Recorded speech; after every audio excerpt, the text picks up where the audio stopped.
दोस्तों, शास्त्रों में एकादशी का विशेष महत्व होता है। यह दिन जगत के पालनहार भगवान विष्णु और धन की देवी माँ लक्ष्मी को समर्पित होता है। हर एकादशी का अपना अलग महत्व होता है। आषाढ़ मास की कृष्ण पक्ष की एकादशी, जिसे योगिनी एकादशी कहते हैं, इसका हमारे धर्मशास्त्रों में विशेष महत्व बताया गया है। शास्त्रों के अनुसार योगिनी एकादशी का व्रत करने से जातक के सभी कष्टों का अंत हो जाता है और सभी बीमारियों से भी मुक्ति मिलती है। अगर आप निरोगी और स्वस्थ रहना चाहते हैं तो योगिनी एकादशी का व्रत जरूर करें। धार्मिक मान्यताओं के अनुसार योगिनी एकादशी का व्रत करने से 88,000 ब्राह्मणों को भोजन कराने के बराबर पुण्य की प्राप्ति होती है। साथ ही इस दिन भगवान विष्णु माँ लक्ष्मी का पूजन करने से धन की सभी समस्याएं दूर हो जाती हैं, घर में सुख समृद्धि आती है और धन में बरकत होती है। इस बार योगिनी एकादशी का व्रत 14 जून दिन बुधवार को रखा जाएगा। दोस्तों, आज की इस वीडियो में हम आपको एकादशी के इस शुभ संयोग पर करने वाला एक बहुत ही आसान और असरकारक उपाय बताने जा रहे हैं। इस उपाय को करने से भगवान लक्ष्मी नारायण की कृपा से धन संबंधी समस्याएं दूर हो जाती हैं। माँ लक्ष्मी की असीम कृपा प्राप्त होती है, जिससे घर में धन की कोई कमी नहीं रहती, घर में सुख समृद्धि बनी रहती है। भगवान लक्ष्मी नारायण की कृपा से जीवन में चली आ रही परेशानियां खत्म होती हैं और कष्टों से छुटकारा मिलता है। दोस्तों, यह उपाय आपको एकादशी की रात्रि को करना है, क्योंकि शास्त्रों में बताया गया है दिन की अपेक्षा एकादशी की रात्रि में की गई पूजा कई गुना अधिक पुण्य फलदायी होती है। इसलिए यह उपाय आप एकादशी पर संध्या काल के समय से रात में किसी भी समय अपनी श्रद्धानुसार कर सकते हैं। उपाय करने के लिए सबसे पहले स्नान कर स्वच्छ वस्त्र धारण करें।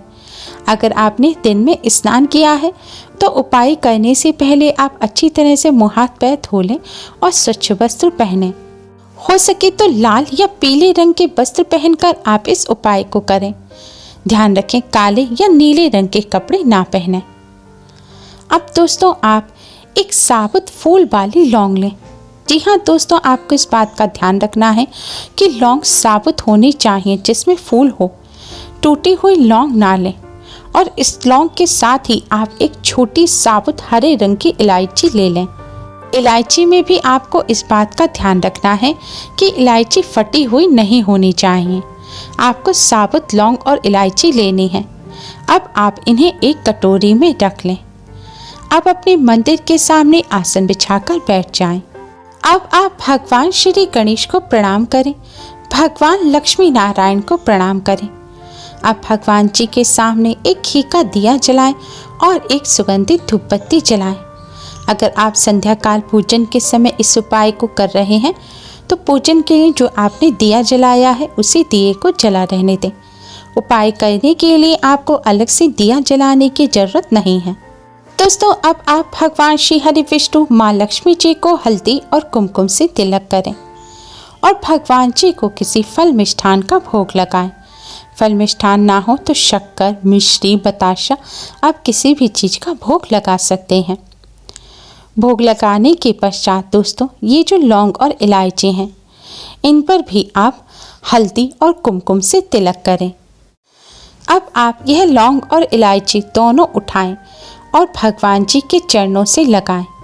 इसके पश्चात इन्हें आप अपने दाहिने यानी कि राइट हैंड में रखकर मुट्ठी में दबा लें और फिर भगवान विष्णु जी के द्वादश मंत्र ओम नमो भगवते वासुदेवाय का 11 बार जाप करें।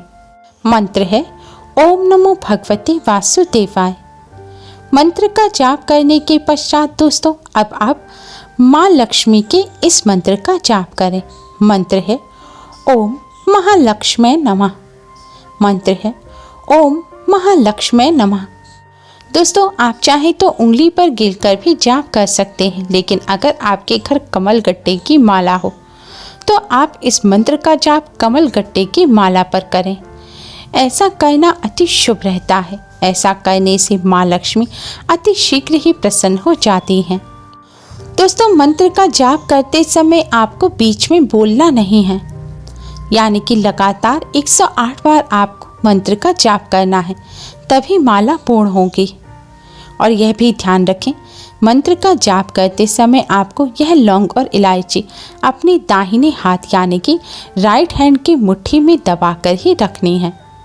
जाप पूरा होने के पश्चात अब आप यह लौंग और इलायची भगवान श्री हरि विष्णु माँ लक्ष्मी जी के चरणों से लगाएं और फिर भगवान विष्णु माँ लक्ष्मी जी के मंत्र से अभिमंत्रित इन लौंग और इलायची को आप एक पीले रंग के कपड़े में रखें। आपको एक छोटा सा पीले रंग के कपड़े का टुकड़ा लेना है।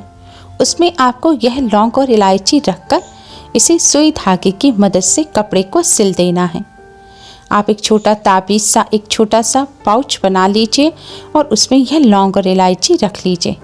अगर ना सिल सके तो आप कपड़े में गांठ बांधकर छोटी सी पोटली भी बना सकते हैं। लौंग और इलायची सिलते समय भी आप पीले रंग के धागे का ही इस्तेमाल करें। दोस्तों, इस तरह भगवान विष्णु और माँ लक्ष्मी जी के मंत्र से अभिमंत्रित इस लौंग और इलायची को आप भगवान लक्ष्मी नारायण के प्रसाद स्वरूप अपने धन रखने के स्थान पर रखें। धन रखने के स्थान पर आप अपने घर में किसी बॉक्स में रुपए रखते हैं, उसमें या अपनी तिजोरी में या अपने गहनों के साथ इसे रख सकते हैं। आप चाहें तो इसे अपने वॉलेट में, अपने पर्स में भी रख सकते हैं।